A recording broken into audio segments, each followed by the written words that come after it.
Now that Arsenal has won the Premier League, I have seen so many Manchester United fans who are saying that they will do it next season, and I really don't think they understand how the Premier League works. It's not a matter of these guys won it this time, so we must win it the next one, because there are so many factors that contribute to this. And Pep Guardiola, being the Pep Guardiola he is, he missed the Premier League last season, which Arsenal didn't win. Liverpool won it. And that really messed up his mind. He went to the market, and actually, that happened after he lost some of his key players like Kevin De Bruyne, Gundogan, and some other few players who left Manchester City. And he went into the market and decided, let me rebuild my squad to a squad that can win the Premier League one last time before I leave the Premier League. He went ahead, he got players like Savinho, Tijani Reindeers, he got a player like Mamush, he brought players like Mark Gay, Semenyo. He really bought a lot of players and brought them to the team. He managed to replace players like Jack Grealish with Doku, and he rebuilt his entire squad. Brought players like Ait Nouri, he brought Nico Gonzalez, the likes of he brought a couple of good players. He really got the best in the market, the likes of Chucky.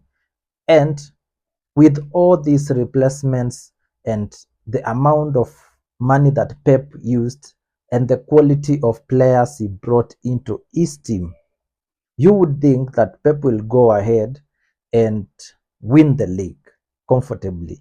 And in a season where Arsenal played really bad football, there are seasons where we played really well and we went head to head with Pep Guardiola. We went head to head with him, cleanly playing good football, scoring a lot of goals. I remember there's a game we scored, I think around 4 goals versus West Ham in the first half. By second half, all the fans had already left their stadium. And in that season, as good as we were playing, we did not manage to win the Premier League because Pep Guardiola went ahead and won it. Most people will tell you, but we are not Arsenal, we can go ahead and win it.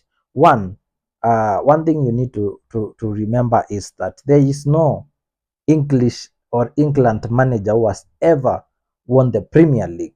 So having Michael Carrick won, you need to look at the stats. There has been so many English managers who are really good. They've never won it. Secondly, Carrick has also never won a trophy as a manager.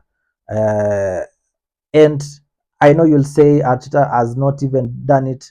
Yes, but one thing you need to understand is that Mikel Arteta has been here for since 2019, and he has built a squad, and he has gained the experience by competing with people like Pep Guardiola, Jurgen Klopp, and some of the best managers in the Premier League.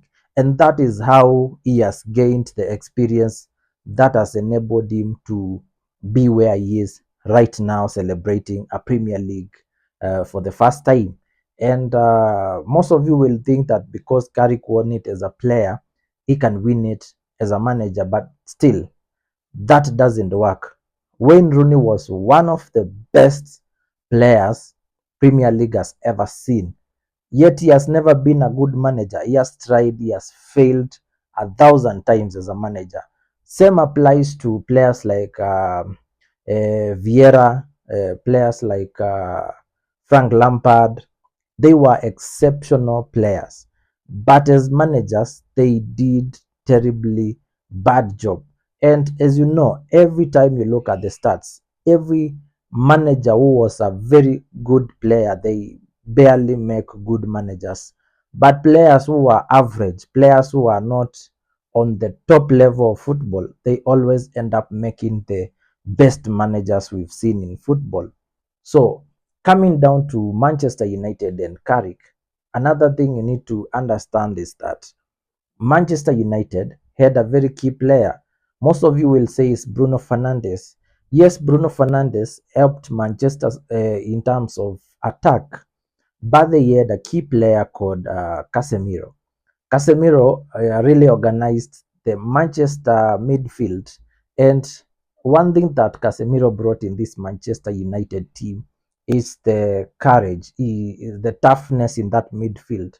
He controlled the midfield so that he can allow Bruno Fernandes to attack. So that gave Bruno Fernandes some type of freedom to roam around, do everything he wants because he understands once Casemiro is on the field, they will play well. And to just clarify on that and to give you a solid proof on that, look at the games that they played without Casemiro and how they struggled. So losing such a player by the end of the season, where the team has had a very good season, it means now you have to go to the market to replace him.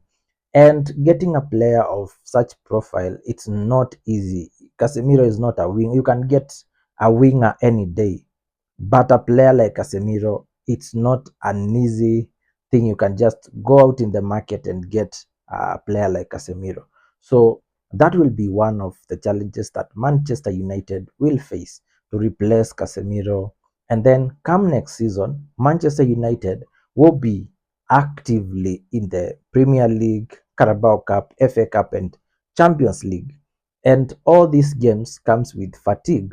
The same Bruno, who has been doing pretty well this season, next season might not do as well as he has done. Next season, they'll need to offload some players like Zaxi, players like Ugarte, and get replacement for the same. When you go into the market, you can buy all the players you want because you are Manchester and you have money. You can get any player you want, but that is not a guarantee that when they come to your club, they will play the same way they play where they are. For example, I'll give you an example of when Manchester United went to buy a player like Anthony. Anthony was one of the best young players. They brought him to the squad, and I remember his debut. He played against Arsenal and he scored, and that was like a statement goal. And they told us how he will go ahead and do what, be the best. But at the end of the day, it never worked. Garnacho came into the team, did pretty well the first, I think, 1 or 2 seasons. He was playing really well. And then all of a sudden, he stopped. There was Marcus Rashford, who was one of the best players in England and for the Manchester United. He played really well for, I think, there's a season he had like 25 GA, and they said he was better than Bukayo Saka. They compared him to so many big players and all that. But at the end of the day, it didn't work well with the team, and now he's on loan in Barcelona, and they don't even want him back. And this shows you that not every player will come to your squad and do well. There's the likes of Vegas, there's the likes of Hoyland, who they said he will be competing with Haaland in terms of goals. There was the likes of McTominay, there was Fred, and the list is endless. My point is, not every player that you buy will come into your team, plug in, and become the best. In the same season, they got players like Lisandro Martinez, and when he came to the team, he became one of their best players. They got some other players who have been playing well, like Mbuemo. Players like Cunha are really doing well for the club. And so it's not predictable in a way that you'll say, we will go into the market, we will buy players and they will be perfect. Even Pep Guardiola, being the genius he is, he got wrong with some few of his signings, and he went ahead again in the market and got other players. So it's a matter of rebuilding your squad, getting 2 players who are good rather than getting 5 players and 3 of them flop. So you need to be patient with Michael Carrick. I am not saying that he can't win the Premier League. I am saying you will need time, and this is one of the reasons why Manchester United might be a very hard team to win the Premier League with, because you have to be patient with the manager. For example, Jurgen Klopp, being a top manager, he came to Liverpool. How long did Klopp stay at Liverpool, and how many Premier Leagues did he win? That shows you how difficult it is to win Premier League. You have to be patient with your manager. You have to give your manager time to rebuild your squad. You have to give your manager time to make mistakes, because that is part of football. There is nothing like perfect in football. Carrick might have had a good season. Next season, he might have a very bad season.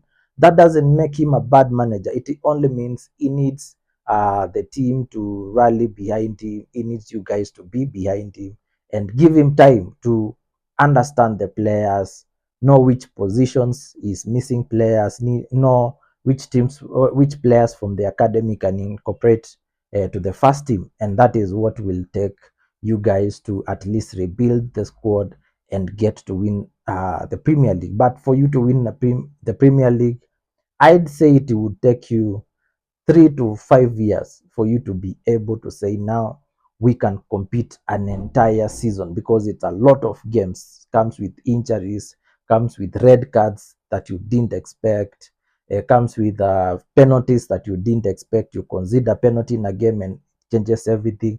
So you need like at least 3 to 5 years of Michael Carrick rebuilding the squad. He might win other trophies in between, like FA, Carabao. He might even win the Premier League in that time. But you guys need to understand, you need to be patient with him. You need to give him time to do what he has to do. And at the end of the day, you will enjoy the results. But if you rush him and tell him we want the Premier League next season because Arsenal won it, then at the end of the day, you will end up saying you need him gone. And once he goes, you go back to the same place you are, looking for another manager, bringing another manager, starting to rebuild, and the cycle will go on and on.